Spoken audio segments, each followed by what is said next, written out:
terima, dia kata qabil tu nikah. Pendek ya. Aku terima nikahnya dengan mas kamu berwalikan ni. Tu yang semput habis tu, yang ketat habis salah sebut pasal tu.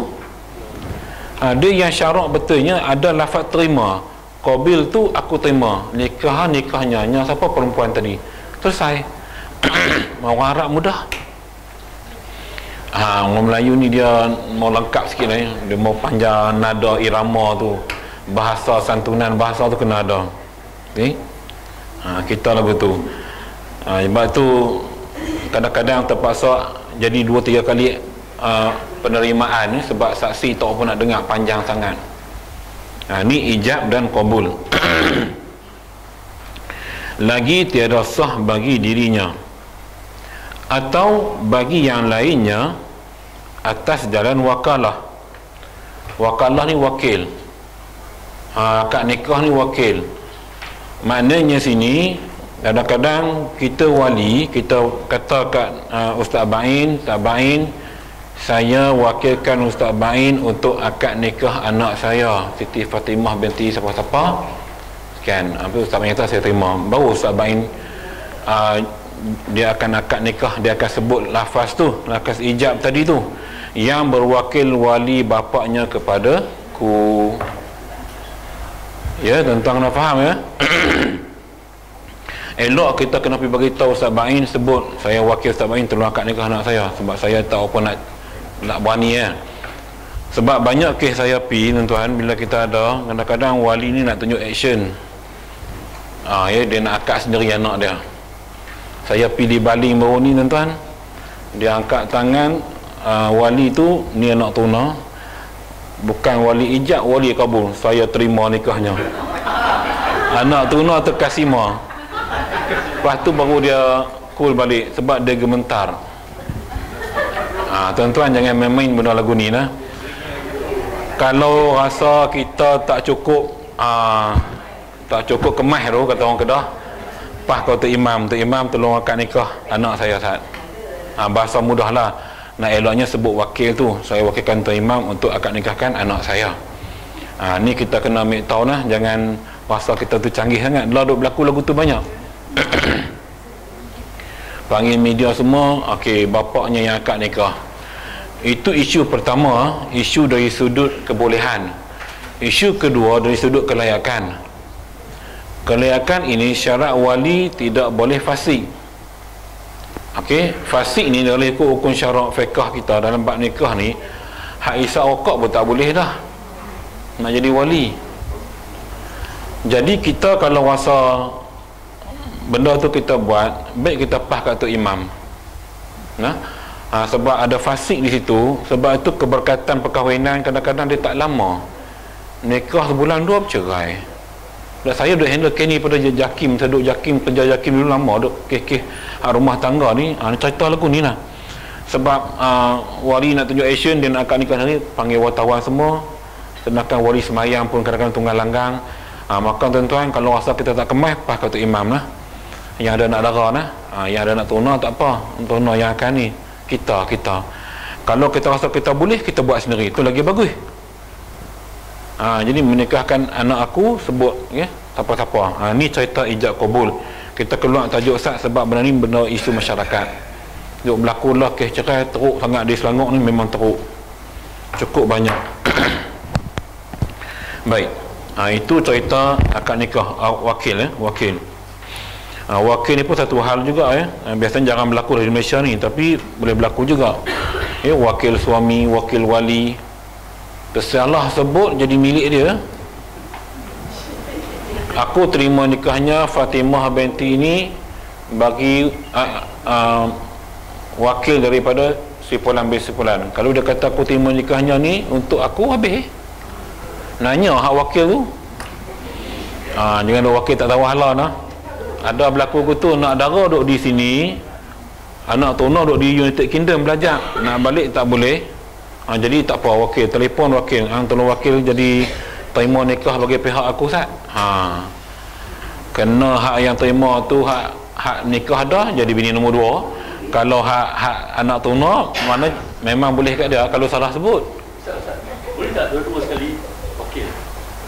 boleh, tak ada masalah. Janji orang yang kita nak wakil tu ada lah, jangan wakil orang yang tak ada. Sah anak tuna tu ada, dia wakil ni dengan sebab tertentu tau, dia bukan boleh wakil sebab kita nak elakkan diri, tak boleh. Wakil dengan sebab terlalu jauh, ada masyarakat. Contohlah di Sulawesi nak lepas dengan terbang, tiba-tiba gempa bumi, berterbang tak boleh nak take off. Jadi majlis dah bersedia di sini. Ketika tu bolehlah. Okey, nak sama ada tangguh atau wakilkan. Okey, biasa saudara terdekat lah yang menjadi wakil tu. Itu isu wakil. Ataupun kata dia atau wilayah. Dan jika wilayah yang ammah sekalipun, wilayah sini wali ya, wali. Dan jika wilayah yang ammah sini wali yang mujbir lah, wali ada dua ya, ada wali mujbir dan ada wali yang bukan mujbir. Mujbir ni wali yang ada kuasa paksa pada anak dara tadi untuk kahwin. Biasa datuk dengan ayah lah wali mujbir ni. Yang lain tu yang bukan mujbir, maksudnya kena tanya pandangan perempuan tadi dulu. Okey, tapi biasalah ni mak bapak jangan paksa dia banyak tanya anak, hang suka sebab ni hang nak duduk dengan dia, hang suka hang kahwin. Dulu dah orang kampung dia paksa, aku berkenan dengan ustaz ni, menikah dengan ustaz ni. Tu cerita dulu. Tapi keberkatan tu nampak di ujung. Di ujung dia lama baru nampak keberkatan. Sebab pandangan hati dengan nafsu tak sama. Banyak orang melihat pandangan nafsu, ya akhirnya tak lama kemudian hancur bahtera tu. Tapi yang lihat dengan pandangan iman, hati ikhlas, dia bertahan lama. Ya. Yang macam kita lah ni alhamdulillah jadi jaga. Sebab yang duk jadi ni hak yang dah 30-an, 40-an, 50-an, dia mula. Dia mula nampak macam-macam lah. Dugaan tu banyak. Saya sampai rumah saya duk mimpi saya ada 2 orang tu.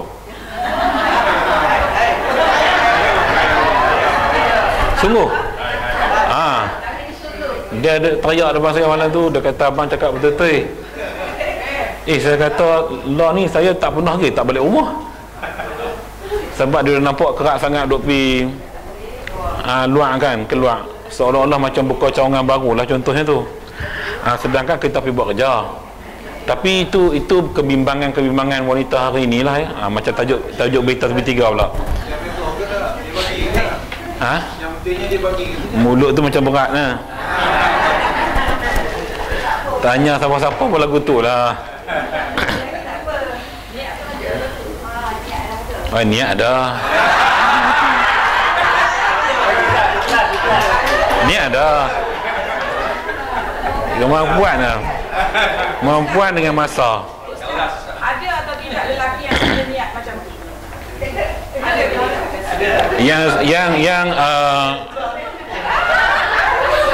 Dia yang saya selalu jumpa bila kita berbual, kebanyakannya ada, cuma kesian. Tak, kesian pada yang pertama. Kesian sebab pengorbanan tu dah lama, tak sampai hati.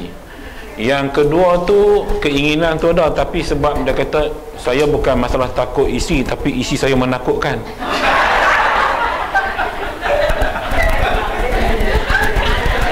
Jadi dia tak berani. Dia dua keadaan dia dua benda tu ya. Yang lain tu dia pakai langkah gitu ya. Tak, yang duk berlaku kawan-kawan saya ramai, duk ceramah TV semua ni ramai. Cuma yang saya nampak, mereka kata sampai hari ni pun nak bertemu dua-dua cukup payah, tak boleh buat. Maknanya nak bawa pergi kenduri dua-dua orang tak boleh, sampai keluar tak boleh, dia kata payah. Ni hak ustaz-ustaz hak dengan kawan kita ni. Dia takut berperang. Okey.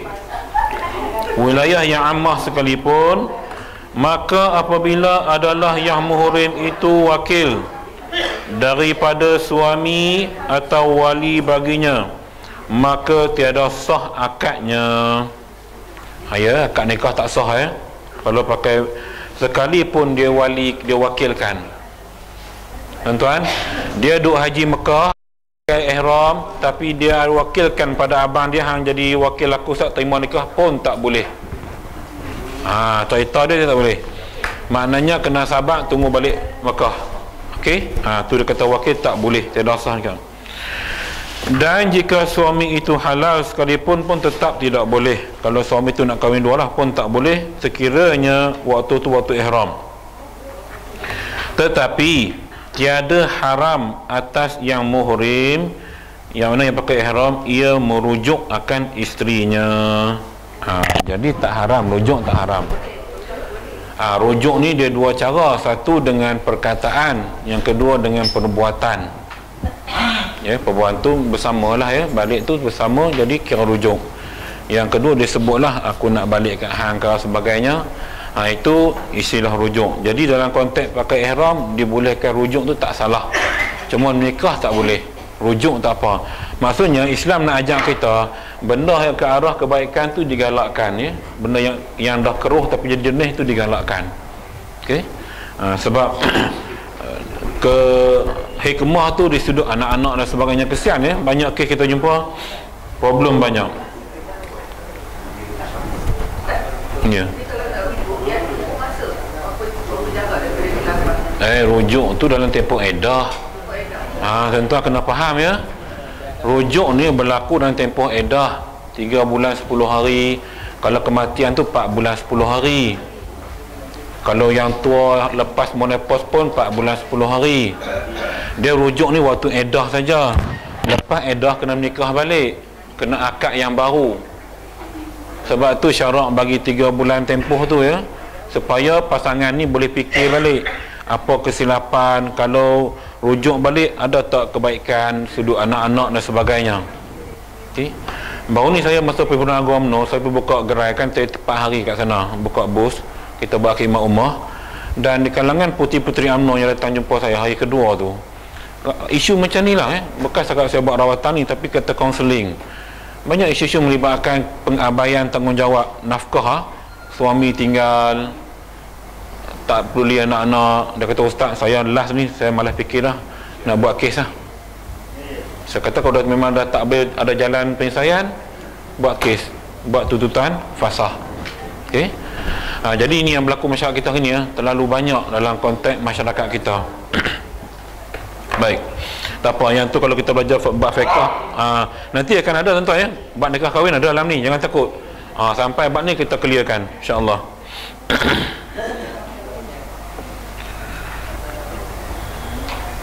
Dan jadi saksi pada nikah. Okay? Maksudnya tidak haram jadi saksi, tapi perbuatan nikah semua tak sah jugalah kalau pakai ihram ya. Gitu.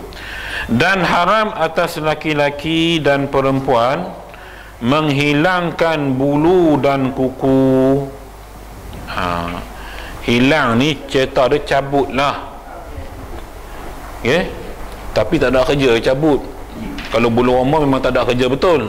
Tapi kalau macam misai, janggut, ada perbuatan yang betul lah cabut. Tapi dalam konteks pakai ihram tak boleh, diharamkan, dilarang. Kuku, cabut kuku jenuh teriak, potong. Tapi bahasa kita lama dia guna menghilangkan bulu dan kuku. Maknanya cabut, kalau bulu tu cabut atau cukur. Manakala kalau kuku tu kita potong. Itu bahasa yang sesuai.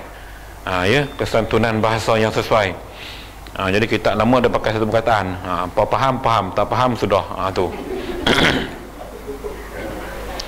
Okey, menghilangkan bulu dan kuku, maka pada satu bulu atau satu kuku atau sesuatu daripadanya satu mud, satu cupak kena ganti.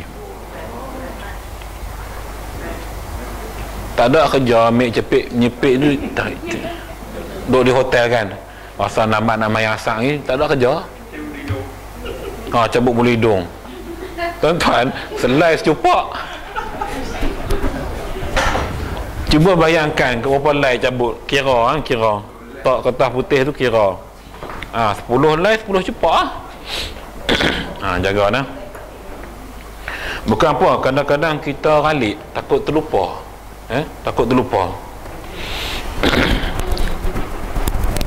Dan pada dua bulu atau dua kuku, dua mud, dua cupak. Dia begitulah ya. Kemudian dia kata kalau banyak ya, Dan pada 3 bulu atau 3 kuku atau lebih, fidyah yang kamilah.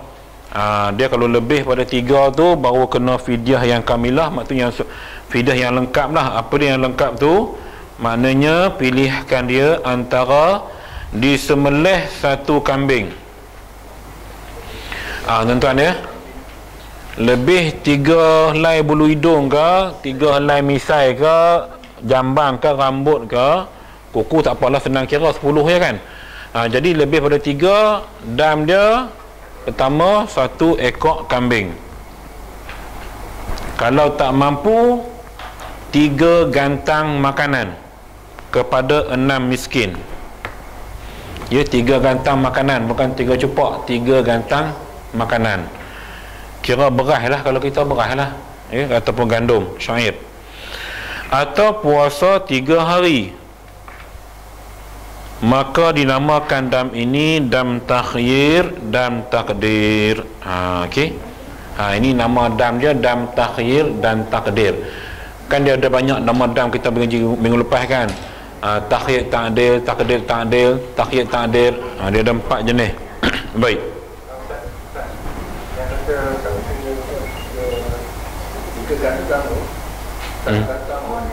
Macam mana?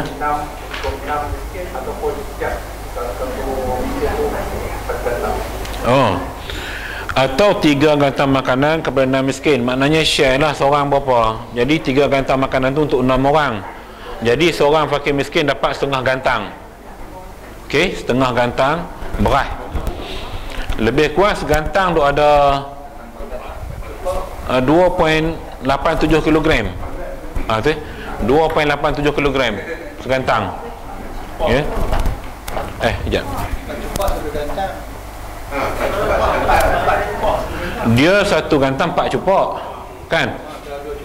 Jadi kiraan kilo dia, kalau secupak 1. Berapa kilo? Yang saya tahu, saya ingat 1 gantang tu ada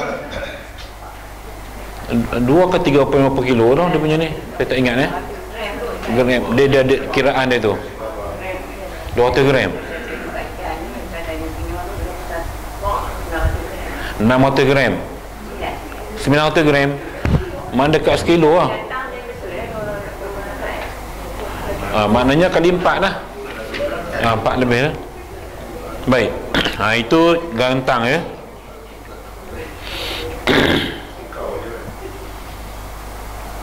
Okey. Dinamakan dam ini dam takhyir, dam takdir. Ini jika dihilangkan 3 bulu atau 3 kuku pada satu tempat dan pada satu masa jua. Hukum sini kalau kita buat waktu yang sama, serentak. Jadi cerita dia tuan-tuan, lepas contohlah lepas mayang sak tak ada kerja kan, dia lebih cabut 1. Ni warna tak pernah putih sangat, tak. Cabut pula 2. Masa yang sama ya. Ni putih sikit, makin tua aku ni, tahu sedap ni sedap. Tak. Cabut pula, hitam lagi. Tak. Dia kira lagu tu time yang sama. Baru kena denda tadi tu. Yang kata kena denda 3 gantang tu ya. Baik. Itu maksud situ. Maka jika berbilang-bilang tempat atau berbilang-bilang masa, maka wajib pada tiap-tiap 1 bulu atau kuku 1 mud. Kalau buat lain masa tak apa. Maknanya dia lepas asak dia cabut selai. Tak. Lepas maghrib tengok muka kat cermin, bulu hidung panjang, cabut 1 letak. Tu dia kira lagu lain. Dia kira 1 helai, 1 cepak. Tu bahaya mengedak cermin kerap tu, bahaya juga. Kalau pakai ihram ni, tak pakai ihram tak apalah tuan-tuan nak make up apa. Kalau pakai ihram ni takut nampak. Kan banyak berserabut ni, kita duk ngaji tak boleh cukup semua, tengok panjang sangat ni. Sekali bersin kerap pula, lalu kita pun cabut. Tak pasal-pasal tuan-tuan. Jagalah. Setakat ni saya belum pernah jumpa manusia yang bulu hidung sampai ke bibir, jangan jumpa. Tak ada dah. Paling sangat dia keluar pun melebihi border dia lah, border lubang tu. Jarang lah saya jumpa, jarang. Tak pernah tengok lah. Ada kan tuan-tuan jumpa? Tak ada kot dia. Tu kira teruk sangat tu. Memang tak pernah tengok cermin.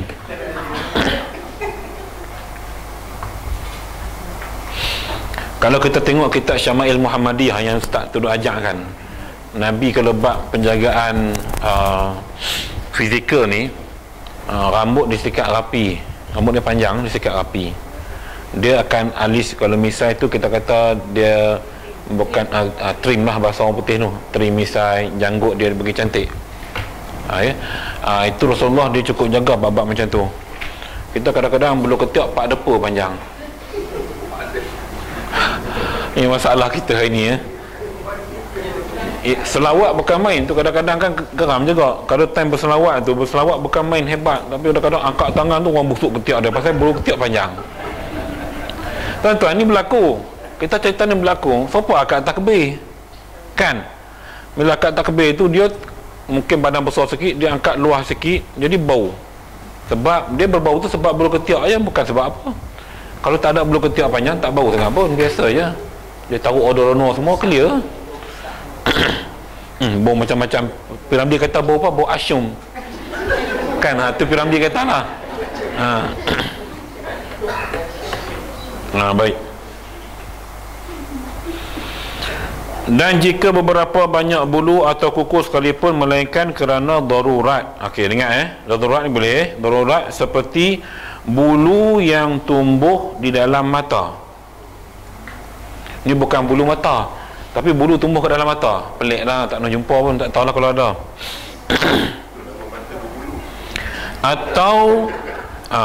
Atau bulu kening atau rambut kepala yang menutupkan matanya. Bulu kening tumbuh sampai tutup mata, tu boleh cabut. Tak tahu kalau ada orang macam tu. Orang asli kok ada, wallahualam. Ada no? Kalau ada maknanya ada lah tu.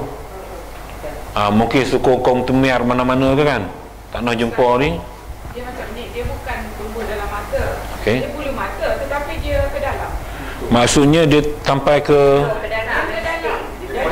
Oh, dia punya lentik tu kot. Bulu mata kan lentik. Okey. Maknanya kalau kes mudarat begitu boleh dicabut. Melentik-lentik. Bulu mata jangan melengkung, melentik. Melengkung tulang kot.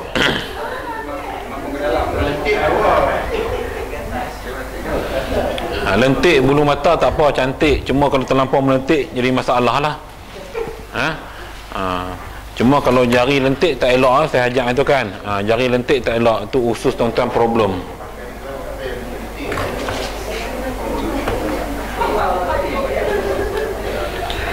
Okey. Atau yang menutupkan matanya dan kuku yang pecah, yang menyakiti akan dia, maka harus dihilangkan dia dan tiada dam atasnya. Yang mudarat, yang mudarat tak ada masalah, boleh cabut. Jika dihilangkan kulit yang di atasnya bulu, atau dipotong akan anak jari dengan kukunya, tiada haram dan tiada dam atasnya kerana bulu dan kukunya yang tersebut mengikut bagi yang lainnya. Baik, keadaan yang seterusnya kata dia, kalau kita nak hilangkan kulit tapi atas kulit itu ada bulu, yang tu dia tak kira cabut bulu. Yang dia cabut bulu tu kalau bulu kita cabut betul-betul. Maknanya contoh kalau atas kulit kita ni tumbuh bulu contoh lah kan. Jadi kita duk gosok-gosok kerupin ke apa benda, tiba-tiba terkeluar. Dia tak kira kita cabut bulu, yang tu dia kira kita cabut kulit tu terbuang. Yang tu dia kira tak apa, bukan kata cabut bulu, tidak niat pun nak cabut bulu. Keadaan kedua dia kata dipotong akan anak jari dengan kukunya, tiada haram dan tiada dam atasnya. Baik, katalah pergi Mekah sana kena kecil manis, doktor kata kena potong anak jari. So bila potong anak jari, kuku ada, dia tak kira kita cabut kuku, sebab ini keadaan lain, keadaan sakit dan sebagainya, maka tak kena dam. Kan orang potong kecil manis lah, jari tangan jangan berlaku lah, jari kaki. Jari kaki banyak lah, terpaksa dipotong sebab kandungan gula terlalu tinggi. Kedah mencatatkan kecil manis paling tinggi sekarang ni. 31 bulan Ogos, laporan terkini KKM. Rakyat Kedah sini yang 31 Ogos baru ni. Data terkini Ketua Pengarah Kedah mencatatkan penyakit darah tinggi dan kecil manis, darah tinggi dan jantung nombor 1 di Malaysia. Kelantan jatuh nombor 2. Jadi rakyat Kelantan banyak sedar, alhamdulillah. Kedah tak sedar-sedar kok.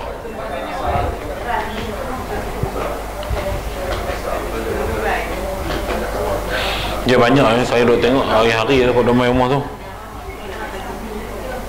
Baik. Dia cerita senang tuan-tuan, jangan ambil langsung gula. Racun yang dihalalkan kat Malaysia gula. Racun yang dihalalkan. Lah ni duk viral pasal duk makan laksa mati 2 orang kat Gerik tu. Pasal salad tu beracun. Salad tu from Singapura saya ingat. Sebab kita di Malaysia kita ada lembaga kawalan racun dan tembakau tu. Dia pantau benda tu, dia ada limit dos yang diperlukan untuk dia sembuh pada sayur. Bila dos tu lebih, jadi racun dia menyerap pada sayur tadi. So bila makan sayur mentah tak masak, kan laksa kan kita taruh mentah. Maka yang mati tu sebab makan salad yang pada laksa tu, bukan laksa tu beracun. Jangan salah faham lah. Kalau laksa beracun, bahaya. Jadi sekarang ni orang nak, dia tak belah kampung sana, dia dah malas nak kutip pucuk selong, pucuk putat semua, pucuk janggut, maka dia ganti dengan salad. So salad ni hak ditanam banyak racun, bukan organik. Sebab tu kalau kita nak makan laksa, balik cara kampung balik. Pucuk putat, pucuk janggut, pucuk selom, buat yang tu. Dia organik. Nampak tak? Lagi sihat. Tak pasal-pasal mati sebab makan laksa. Dah lah kita mati dah 6 orang pasal lemah. Ni kes makan laksa mati. Tapi tak mengejutkan, mengejutkan juga, divaralkan juga tuan-tuan. Sebab jarang makan laksa mati. Sebab wartawan tulis kematian 2 orang akibat makan laksa. Orang kata kejut, makan laksa mati. Bahasa dia tu nak bagi laku surat khabar, biasalah. Tak buat bahasa gitu, surat khabar tak laku. Baik. So nak makan laksa saja nah, ataupun cari timun ke apa, buat sendiri. Tak usah pergi makan kat baling lah, bahaya kat baling tu ni. Sian orang baling, kesian.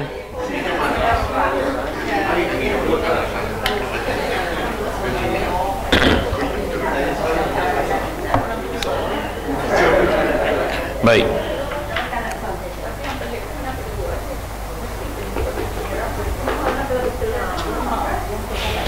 Dia ketahanan badan kita tak sama bila kena racun ni Setengah orang yang antibody kuat, immunity kuat, dia boleh menepis lagi. Kalau antibody lemah, memang kita akan sangkut sebab dia dah attack organ habis lah. Itu lah. Sebab tu kalau macam di kampung, kalau lembu keracunan semua, kita bagi minum air menet air gas tu ataupun air kelapa sangat bagus untuk nyahkan racun. So racun air kelapa sangat bagus. Baik. Dan harus dicukur kepala kerana banyak ketuat. Ketuat ke apa tu Ketuat kan? Okey. Kutu ke? Ketuat, sorry. Okey. Banyak kutu atau kerana berubat luka serta wajib fidyahnya. Lah ada penyakit baru, kanser kulit kepala. Dia makan kulit kepala habis. Nanah, darah. Saya dah 3 kes, 4 kes. Macam-macam. Baik. Dan haram atas orang yang ihram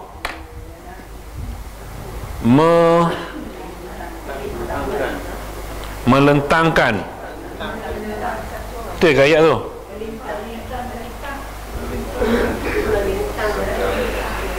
Kalau melintangkan segala perburuan, dak bahasa kita nak kata apa?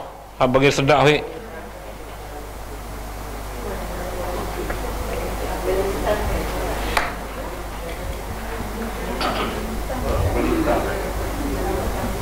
Tak, dia tulis tu betul dah. Cuma kita nak sesuai dengan konteks kita hari ni. Perkataan tu apa yang sesuai?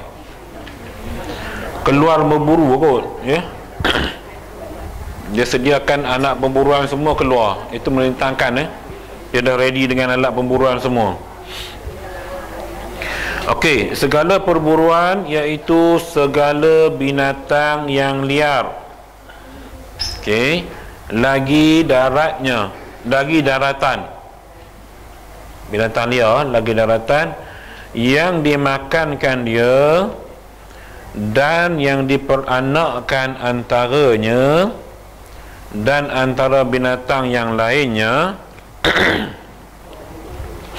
sama ada yang lain itu binatang laut yang tiada dimakan atau binatang darat yang liar yang tiada dimakan atau binatang darat yang jinak yang tiada dimakan atau binatang laut yang dimakan.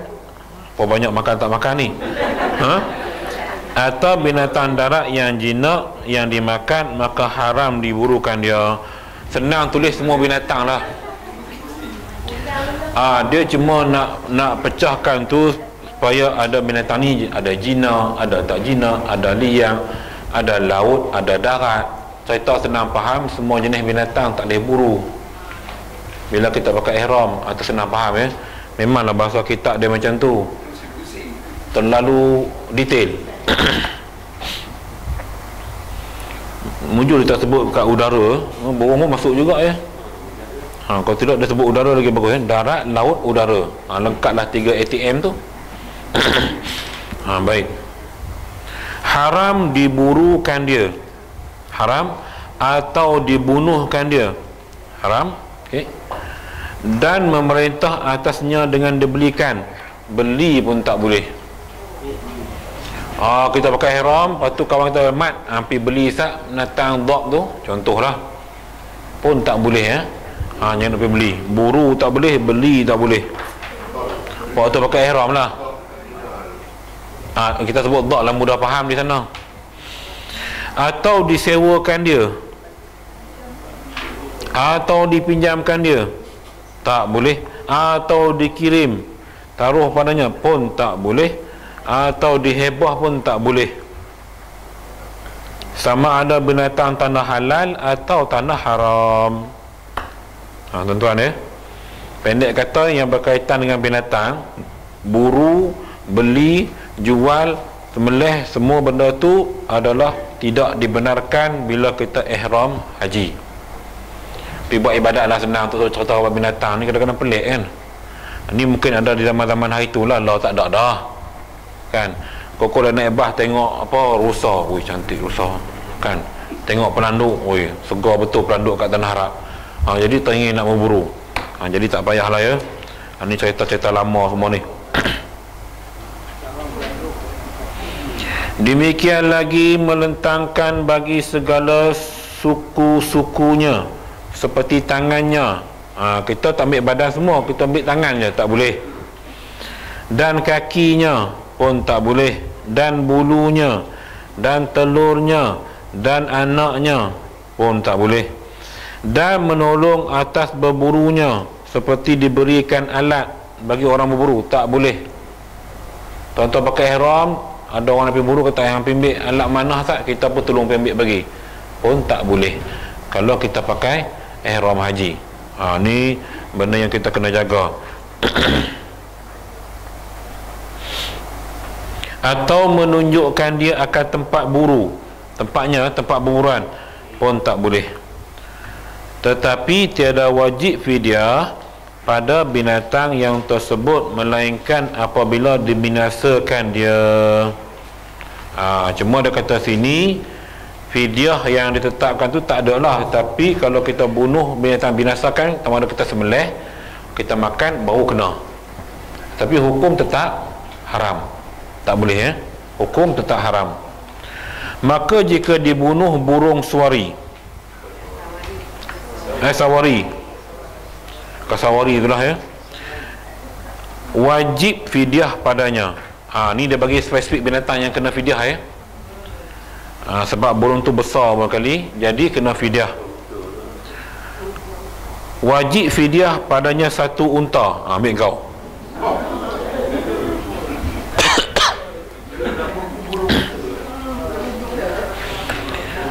Nama pun burung unta. Fidyah seekor unta. Tak pasal-pasal tuan-tuan. Kalau yang kita bunuh tu buru tu, mak burung unta, okeylah. Ataupun bapak dia. Kalau anak kecil, rugi nak ganti dengan seekor unta besar. Tak berbaloi.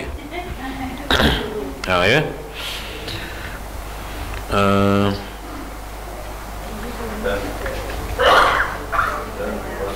Mana dah hilang dah.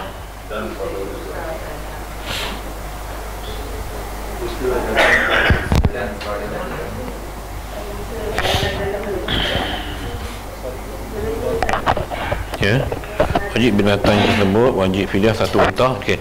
Dan pada rusa dan seladang satu lembu. Kalau kita buru rusa ataupun seladang, dia punya fidyahnya satu lembu. Dan pada anak kijang yang belum tumbuh tanduk dia, satu anak kambing. Yang lebih umurnya daripada 4 bulan.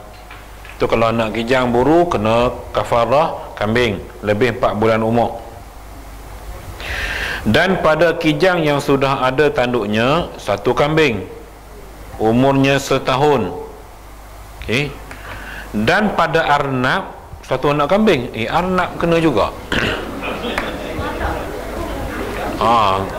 Nampak arnab cantik sangat, pilihan arnab tu tangkap, maka kena kafarah anak kambing yang umurnya lebih daripada 4 bulan. Berat juga ya. Yang lain tu mungkin nampak payah nak buat. Yang arnab tu mungkin senang orang tangkap. Kalau jinak, tengok arnab berapa sih? Lawa sungguh, tak nak nampak kat Malaysia. Kita pun puasa geram nak ambil balik kat hotel. Jaga tak pasal-pasal kena cari anak kambing sekok.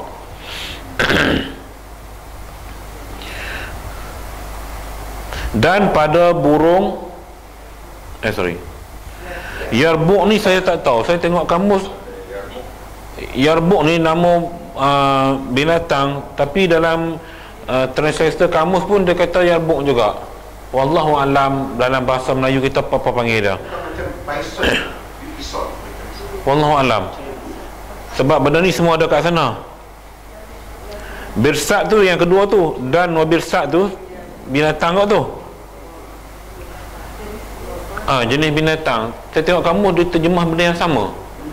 Dia sebut juga birsat.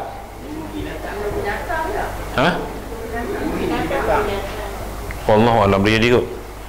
Ya. Anak pada yang betina yang sampai umurnya 4 bulan. Dan pada pelanduk seekor kambing, satu kambing kibas. Dan pada burung merpati dan tekukur dan umpamanya satu kambing kibas. Dugaan kita burung merpati ya. Senang faham, tengok biar je lah, jangan tangkap, itu je. Kalau dia terbang kat kita tak apa, jangan kita pergi tangkap dia. Dia terbang hingga kat bahu kita, belai dia tak apa, nak masalah. Jangan kita duk pergi gatai tangan pergi tangkap. Tu baru dikira salah. Dia sebut sini merpati dan tekukur. Dan umpamanya maksudnya yang hampir sama dengan kategori burung tu lah, yang saiz tu lebih kurang sama. Merpati tekukur sama, burung apa ada pun duk tahan, aduh gila burung tu. Kukuk, merbuk. Yang salah tu Ustaz, tangkap dan bunuh. Atau tangkap lalu lepas. Buru. Dia istilah buru ni kira tangkap lah. Ya, kalau tangkap hidup, macam buru ni menjebak, meracik. Itu pun tangkap juga, tapi dia tak mati. Dia dalam tajuk ni dibahaskan di bawah bab perburuan. Sama ada kita guna denak ke tak guna jebak tak guna jebak ke, itu kaedah penangkapan. Kalau benda tu jinak, tangkap dengan tangan je pun. Istilahnya tangkap, cerita senang, dah pakai ihram, jangan nak pergi tangkap borong apa senang. Senang cerita lah. Malaikat yang tenggek kat kita tu, itu lain lah. Ni kita yang pergi cari dia. Okey, baik. Jadi dia ada tambih lepas tu, kita akan tengok lepas ni. Tambih tu peringatan dia.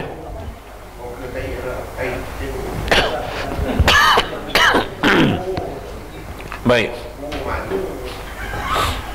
Tengok tambih ya, peringatan. Tanun bayaha, tambihun. Peringatan. Bermula binatang yang wajib padanya unta, tiada memadai padanya satu lembu. Dia nak abad kat kita, kalau denda tu tadi tak memadai. Kalau kita berburu seekor unta, dia punya denda lembu tak sesuai, tak memadai. Dia nak abad yang tu, mesti denda tadi melebihi kadar saiz ataupun nilai barang yang kita buru. Atau 7 kambing, dan yang wajib padanya kambing tiada memadai unta, dan perburuan yang ada banding baginya. Maksudnya di sudut kafarah tadi, benda yang lebih besar tapi tak terlalu besar lah. Nak kambing kibas saat seangkatan dengan dia. Itu yang dimasukkan di sini ya. Ni sebagai peringatan je lah, panduan kepada kita. Dan perburuan yang ada bendang ke ni? Nak kata banding bukan sebabnya gini. Baginya seperti burung suari atau burung kasawari ya. Seolah macam ada ladang. Saya nampak, saya faham ladang, ada tempat pembiakan. Itu sebut bendang tu. Kalau banding tak sesuai untuk ayat tu ya. Jadi kita kata bendang atau ladang seperti burung kasawari, memang dia depa bela dalam kawasan ni dia tu. Dan rusa dan seladang, nampak tak? Ni semua jenis makan rumput ya, kawasan dia. Dan merpati, mungkin dalam sangka kot, dan lainnya, maka wajib disembelihkan. Itu yang pelik tu. Bendangnya daripada Na'am sini ialah binatang ternakan, atau diberi makanan dengan kadar harganya, atau ia puasa daripada tiap-tiap mud 1 hari. Saya nampak di sini penyembelihan tu kena buat di kawasan tu. Yang saya nampak di sini, di bendang tu, bukan sembelih bendang tu, tak kena sembelih bendang. Dah buru di tempat tu, denda dia kena sembelih di situ juga. Lepas tu daging bagilah kat siapa-siapa. Gitu ya. Itu masuk di situ. Baik. Dan yang tiada bendang baginya, seperti segala bagi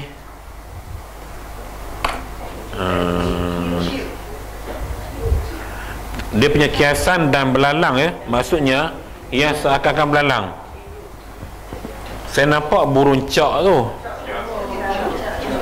Burung cak dan belalang. Sebab burung cak kecil, kan cak kan kecil.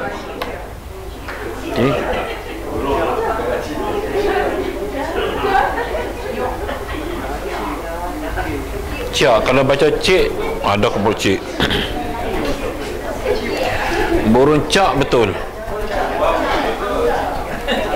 Sebab dia tambah di situ dan belalang. Ya, maknanya kategori tu. Burung cak tak besar sangat, kecil ya. Tahu kan burung cak kan? Kalau orang Kedah dia kata burung cak, saya tak tahu kat ni. Ada buat rumah tu.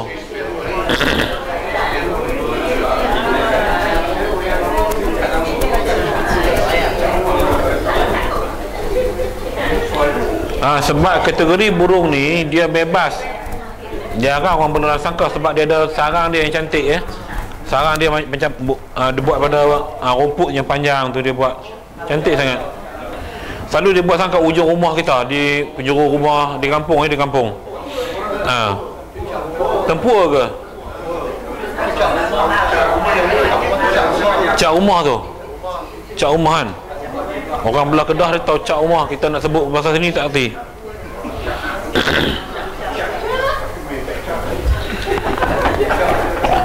Maka wajib diberi makanan dengan kadar harganya, harga burung tadi atau ia puasa sebilang-bilang cupak.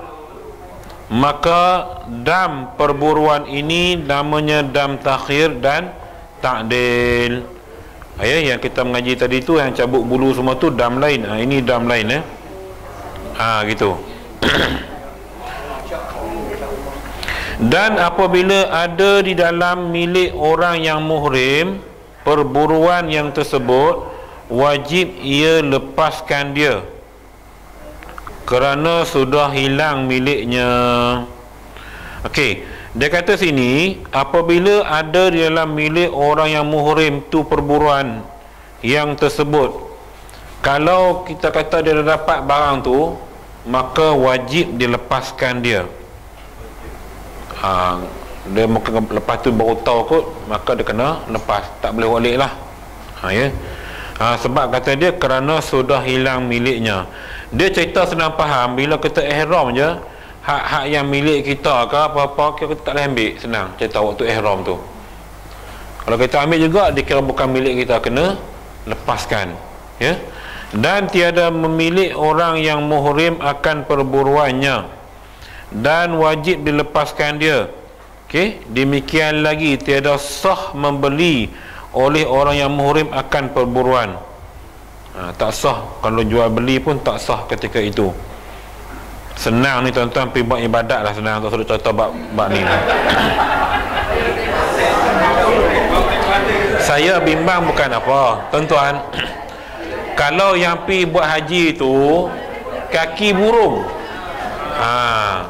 dia kitab sebut ni ada sebab dia. Hak bandar tak apa nampak aku kalau kampung banyak. Hak jenis duk pasal tak tuan-tuan? Kalau orang macam ni, dia pergi Mekah pun hobi dia takkan tinggal. Dengar bunyi burung dia sudah dia tak ingat dah. Talbiah ke apa benda dia tak ingat dah. Nampak burung. Benda aku ni sebab habit orang jenis gila burung ni payah nak ubah. Siapa ada adik-beradik dia tahu lah. Sebab dah sebati. Jiwanya jiwa burung. Pi kenuri pun dia teringat burung. Dah bayi pak saya ada seorang. Betul. Dia nelayan tapi memang kaki burung, minat burung. Dia pergi kenuri macam mana pun, dia nampak kebun ke kebun getah, dia akan pergi juga kebun getah tu. Cari dia dalam bunyi suara, dia buat bunyi, dia panggil tu. Saya bimbang watak ni buat di Mekah, Jahanam. Dia tengok burung pelik-pelik duk panggil. Dia pakai ihram. Silap pun orang kata orang gila. Engkau ni talbiah ke apa ni? Kan orang tengok pelik. Boleh jadi berlaku macam tu tuan-tuan. Hak lain saya tak bimbang, hak jenis gila burung boleh jadi. Sebab habit tu susah nak tinggal. Tuan-tuan pergi Mekah haji mungkin dah tengok kot. Kalau umrah jangan nampak sangat. Sebab yang buat gila burung ni bukan orang kaya, dia orang biasa-biasa je. Tapi burung tu dia udah dapat, kalau yang dia orang boleh denak tu, yang kokoknya itu memang sedap, jualnya sampai ribu-ribu harga tu. Yang peminat burung mahal, boleh buat duit. Cuma salahnya kita kurang nak sangka. Yang tu yang Islam tak bagi kena bebaskan dia. Kalau nak sangka kena besar. Yang tu benda kena jagalah.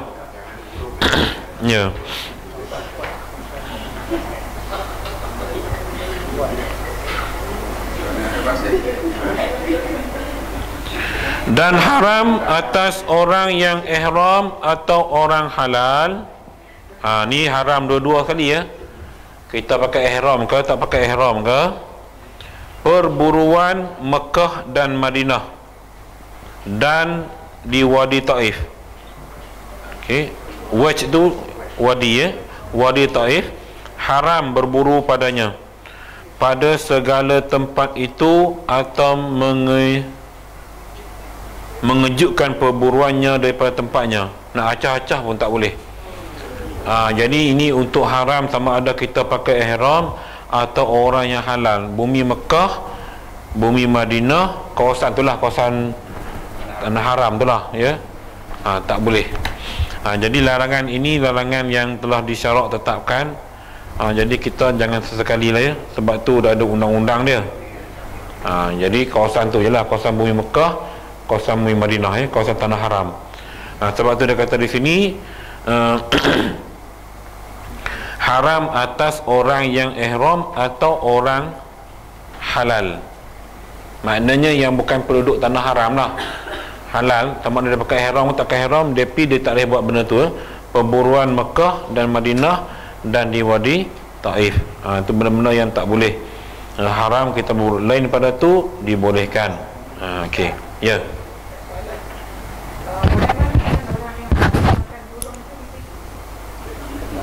Itu tak kata dia memburu. Dia memburu. Melainkan bagi nak tujuan nak tangkap, itu lain. Itu macam bab dia nak jebak tadi pula, ya. Sekadar kita nak bagi makanan, it'am kita bagi, tak ada masalah, bagi binatang makan. Kan dah saya baca hadis baru ni kan. Yang saya katakan perempuan pelacur yang dalam hadis Imam Muslim tu, yang dia bagi makanan anjing kehausan, yang akhirnya dia dapat masuk syurga. Allah ampunkan dosa dia. Memberikan binatang makan tu benda yang baik, sangat baik.